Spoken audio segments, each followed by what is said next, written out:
Alrighty, so what was I talking about again today? Oh yeah, this pile of crap. So for this video, I wanted to talk about the SH Figuarts Zoro and how it's the perfect encapsulation of bad figure engineering. Now where Zoro really finds its stride is with the aesthetic of it all. This figure looks fantastic. All the paint work on it is clean and all the details are there and it looks great and all the printing looks fantastic. But once you get past the really pretty outside and you get past the shell of this thing, that's where you find your issues. But before we get down to the nitty-gritty of why this thing doesn't work as well as it should, I'd like to talk about the accessories real quick. And to do that, we need to bring in this guy right here. So for the faces, you get a couple different options. The first of which is a stern face, which looks perfect. The next of which is the smiling face, as well as a yelling face. This piece is a replacement bicep that's meant to pair with this bandana wearing head that holds one of the swords. Speaking of hold, first set of hands is a pair of open hands, followed by a pair of fists, and a pair of sword wielding hands. Speaking of swords, he has 3 of them, all of which have beautiful printing and really nice paintwork on there. Pairing all that together, you can get this look for Zoro right out of the show. The last face is a shocked face, and you get one for Luffy as well. Where this guy really takes a proverbial crap all in the bed is when it comes to the articulation. This is basically a brick, unless you're willing to fix it. So we'll start with the best part of this figure, which is the head. The head is on a double ball joint, which allows it some really good range, some really good down as well as up. Besides that is the torso, which is not very good. It only gets that far on the top ball joint, though the bottom ball joint gets you that far. Originally, with the plastic skirt, it would pop off like that after a while, though with the cloth skirt, that fixes a lot of the issue and gives you all the range that you could want with it. And some really good side to side on there as well. The next big issue with this figure is the arms entirely.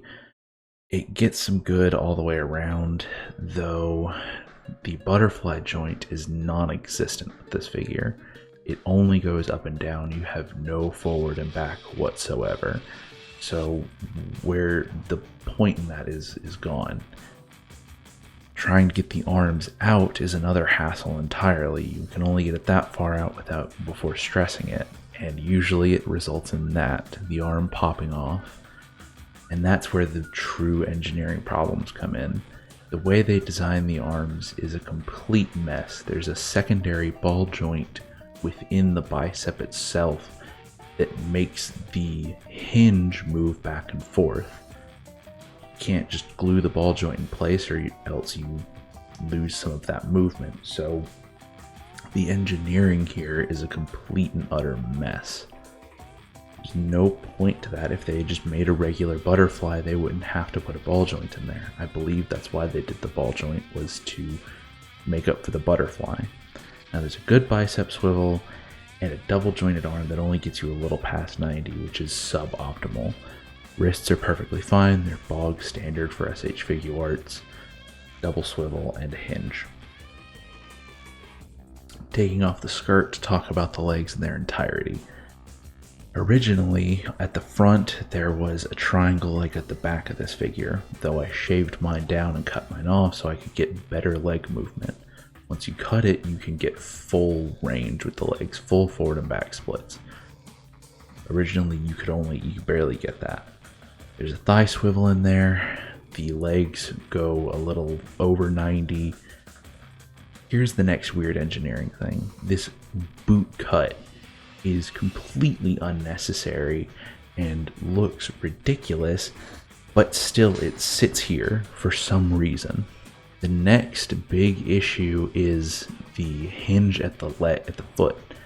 It barely moves, and if you move it too far back, it starts to stress the plastic.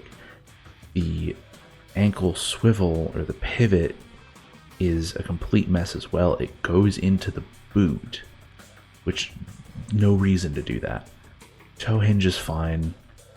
The whole figure is an engineering mess. Real quickly, I also want to talk about the easiest mod that I did, which was making a cloth skirt. It's not the best, it's very raggedy, but it greatly improves the leg range. Because it's cloth, it doesn't hold the figure back from moving whatsoever. It gets you everywhere you need to go, unlike that soft plastic one that comes on it out of the box. The soft plastic tries to move out of the way, but it doesn't get as far as cloth. I wish that SH Figuarts had started to experiment with soft goods before releasing Zoro, because a soft goods cloth skirt would have greatly improved the figure. The last thing that I want to do before I close this out is give my final thoughts on this figure. He's good, but he just has a lot of hidden potential more than anything. That's the problem though. When you get a figure like this, you're not expecting to have to pull the potential out of it. You're expecting it to be right there. For me, myself, I don't have any issue modding a figure like this to make it better. But for other people, I understand why that would be an issue. When it comes to Zoro, I can't recommend this figure unless you're willing to do the modifications that I did. At bare minimum, the cloth skirt both helps this figure with the leg range and torso range, and that waist modification helps the legs move further. That's the only way you're going to get any movement out of this figure besides just the head. I think this figure is deeply flawed, and there's still some flaws that I'm not going to be able to fully fix on my copy. There's plenty of other modifications out there that people have tried to make this figure better. If you're looking for something as posable as a new Dragon Ball figure, you're not going to find it with Zoro. The figure looks great, but that's the only thing it has going for it. Truthfully, at that point, if you're looking for a good looking Zoro, buy a statue you can't move.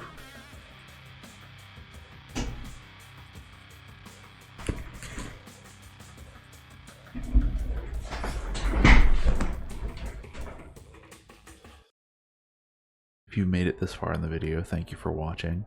This has been a very different video from what I've made in the past, and I'm hoping to keep doing and trying new things as the year goes on.